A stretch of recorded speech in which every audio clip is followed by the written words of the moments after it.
बिहार किसका? Powered by नोवा शुद्ध देसी घी। जब जब खाए दिल खुश हो जाए, सदियों का नोवा शुद्ध देसी घी, सपना स्वस्थ भारत का। आई लव घी। नमस्कार, आप देख रहे हैं बिहार तक और आपके साथ मैं हूं ऋचा शर्मा। बिहार चुनाव के चुनावी नतीजों की कहानी जितनी दिलचस्प है उतनी ही चौंकाने वाली भी। प्रशांत किशोर की जनसुराज पार्टी पूरे जोर शोर से बिहार विधानसभा चुनाव मैदान में उतरी थी।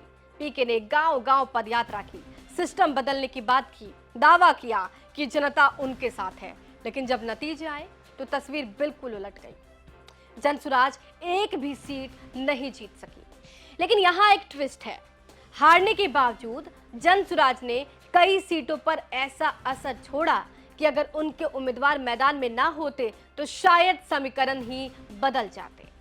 बिहार की ऐसी 7 विधानसभा सीट रही जहां एनडीए प्रत्याशी जिस अंतर से हारे हैं उससे ज्यादा वोट जनसुराज के उम्मीदवार अकेले ले गए। यानी कि हार जीत का मार्जिन इतना छोटा था कि जनसुराज के वोटों ने मुकाबले को तंग कर दिया। कौन कौन सी सीटें थी जहां पर खेला बदल सकता था? देखिए, ढाका सीट की बात कर लेते हैं। महागठबंधन की तरफ से फैजल रहमान उम्मीदवार बनाए गए थे और पवन कुमार एनडीए के उम्मीदवार थे। जनसुराज की तरफ से यहां पर एलबी प्रसाद उम्मीदवार थे। फैजल रहमान को 1,12,727 वोट आए, पवन को 1,12,549 वोट आए और एलबी प्रसाद को 8,347 वोट आए। हार का अंतर रहा 178। जहानाबाद सीट की बात कर ली जाए, महागठबंधन की तरफ से राहुल कुमार उम्मीदवार थे, वोट आए थे 86,402। एनडीए के उम्मीदवार थे चंद्रशेखर प्रसाद, वोट आए थे 85,609 और जनसुराज के प्रत्याशी थे अभिराम सिंह, इनको वोट आए 5,760, वोट का अंतर 793। मखदूमपुर सीट की बात की जाए, सुबेदार दास ये थे महागठबंधन की तरफ से प्रत्याशी, 74,769 वोट आए। एनडीए प्रत्याशी रानी कुमारी को 72,939 वोट आए। जनसुराज प्रत्याशी शंकर स्वरूप को 4,803 वोट आए। वोटों का अंतर 1,830 रहा। टिकारी सीट पर महागठबंधन उम्मीदवार अजय कुमार को 97,550 वोट आए। एनडीए उम्मीदवार अनिल कुमार को 95,492 वोट आए और जनसुराज प्रत्याशी शशि कुमार को यहाँ पर 2,552 वोट आए। वोटों का अंतर रहा 2,058। गो सीट पर महागठबंधन की तरफ से अमरेंद्र कुमार को 93,624 वोट आए। एनडीए प्रत्याशी रणविजय सिंह को 89,583 वोट आए। जनसुराज प्रत्याशी सीताराम को 7,996 वोट आए। वोटों का अंतर रहा 4,041। बोधगया सीट पर कुमार सर्वजीत महागठबंधन की तरफ से 1,02,36 वोट आए।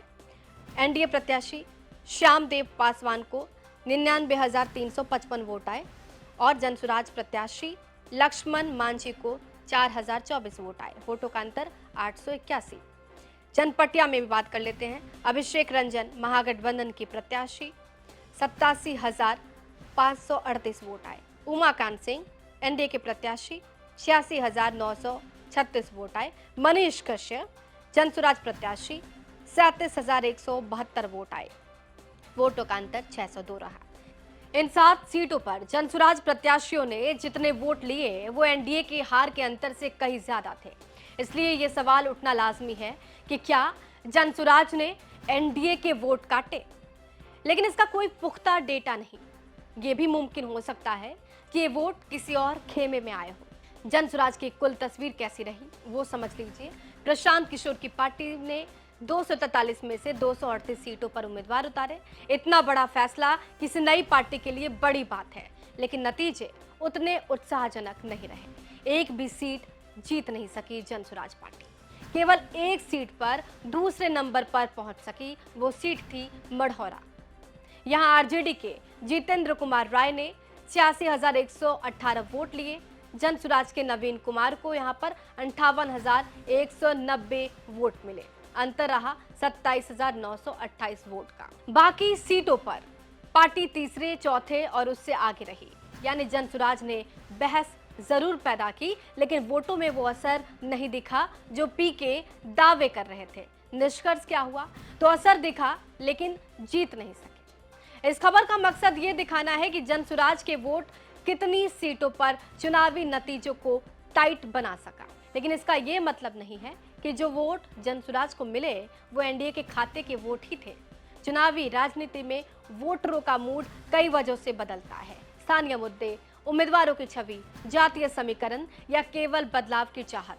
कुल मिलाकर जनसुराज पार्टी इस चुनाव में जीत भले ही ना सकी हो, लेकिन अपने हिस्से की चर्चा और असर जरूर छोड़ गई। अगली बार ये असर वोट में बदलता है या नहीं, ये देखने वाली बात होगी। बहरहाल आपको ये जानकारी कैसी लगी कमेंट बॉक्स में जरूर लिखिएगा। बने रहिए हमारे साथ और देखते रहिए बिहार तक।